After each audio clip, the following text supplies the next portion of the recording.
All right, folks, welcome back. We are here for the little post-game media bit here with Maury Fontaine, Jayden Bristol. First of all, guys, congrats on the tough-earned 2 victories today. Thank you. Appreciate you. You're now 6-0. Both of you, just real quick. What does that mean to you guys to start the year so well? You know, you guys are nationally ranked now, still undefeated after a couple of scrappy games. What's the momentum like? I think it feels real good because last year we used to always win the first game every single time and we would always lose the second game. But now we've been battling adversity through the cramps and all the injuries, and we've been practicing hard, so it's all paying off right now. Yeah, it feels great. All the work we put in practice, in the game, it's showing. So it's always a great feeling when you can see your progress being shown. And it's who wouldn't want to be 6-0? Facts. You know, when you put it that way, I think no one's going to disagree with you on that. Also, I wanted to ask, Maury, how are you feeling? I know you kind of took some bumps today. How are you feeling after a couple of meetings with the hardwood? I'm fine, man. It's part of the game. You gotta do what you gotta do to win. Caught a cramp, unfortunately, but I trust my team to come in, as you saw, and fill in when I'm out. Eli's out when everybody's out, so I wasn't too worried. Yeah, absolutely. I mean, it was definitely especially that game too, a battle of how much can you dig back from adversity. I think that might be probably. I didn't see all series against Dayton. But I'm guessing probably the biggest deficit you guys have had to face so far this season, is that right? I think both games we were down 13 in the second half. So. And you guys pulled it out both times. What does that tell you guys about your group, that you can be even that far back and still find a way to win? I just feel like it's the teamwork, the chemistry that we all have. Every Monday, Thursday, we always go through the motions at practice, and everything's good. And at Dayton, when we was down 13, I was actually the one cramping, and Maury kind of cramped too, but then Elijah was the one that stayed in and carried us and helped us through that win. So, go ahead. Yes, sir. My question for you guys is, obviously being down 13, what was the message from Coach Williams to you guys after he called that first time out? He basically, to keep it simple, he just told us to dig deep. Just find that little bit of energy that you have left and use it.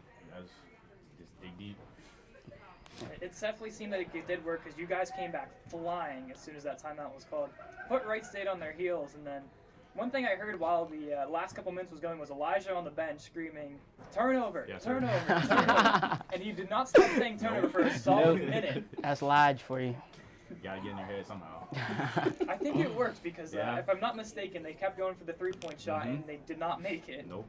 That's crazy. I heard that from up here. I was down there with you. Oh, you was down there? Yeah. Oh, okay. Okay. Yeah, That makes served sense as now. the PA guy Okay. today. Oh, okay. I couldn't hear it, but I'll take y'all's word that it happened. Yeah. Because, one thing I do want to ask was, defensively, you guys had your hands full a bit today in that second game with Baldwin. You put up like 20-odd some points. Is that, obviously no one wants to allow that to happen, but what does it say for you guys that once kind of hot streak for him ended, that you guys were kind of able to lock him down the rest of the game? I think it just goes to trusting ourselves. Like, of course, like, good players are gonna hit good shots, so it's only but so much you can do. But once we sat down and locked in and continue to close out on him, make all his shots tough, I feel like that kind of messed him up a little bit towards the end of the game. You can only hit but so many.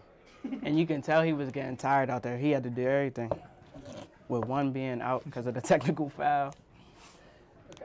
Yeah, I figured that was what happened. I was figuring that was what happened there. We were wondering up in the broadcast booth. I didn't even realize it at first after that little scuffle in the midcourt there. But then we got midway through the second half, and he's like, "I haven't seen Salah out there in a while." Yeah. I'm like, "Oh yeah, I wonder if that was what happened." Okay, so that's good to know that that's kind of where that happened. Because we saw him late, but it was after a while. So I know you said you had another question here, Jayden. Yeah, my final question for you guys. Next week, we're going up to Niagara. Sure. It's going to be a fun back-to-back game, followed by we get to see Niagara Falls. It's going to be fun. But have you guys kind of looked already for the scouting report going into Niagara next week? And what's the goals? Obviously, to continue to be 8-0 going into this after those two games. Coach told us they're a solid team, so we always treat our opponents with respect. We don't want to downplay anybody, so we just want to stay focused, play our game, and hopefully leave there with 2 dubs and see the Falls. And then go to Christmas break. 8-0. There we go. right to Christmas break. That'd be quite the way to hit the break between semesters there. But Maury, Jayden, thank you so much for dropping by. Thank you for having Congrats us. on the wins, and let's see if is Coach Williams still up here, or did he already went out of here? He's on. All right. Well, that's going to do it today for our broadcast then, folks. Thank you all for tuning in. Don't forget, they will be on the road next weekend at Niagara. That game will be recorded and uploaded to YouTube after the fact. Club hockey tonight, 8:25. RMU D1 Club Hockey versus Kent State. Tune in for that one. We will catch you next time. Thank you all, and see you. The videos, actually. I have videos.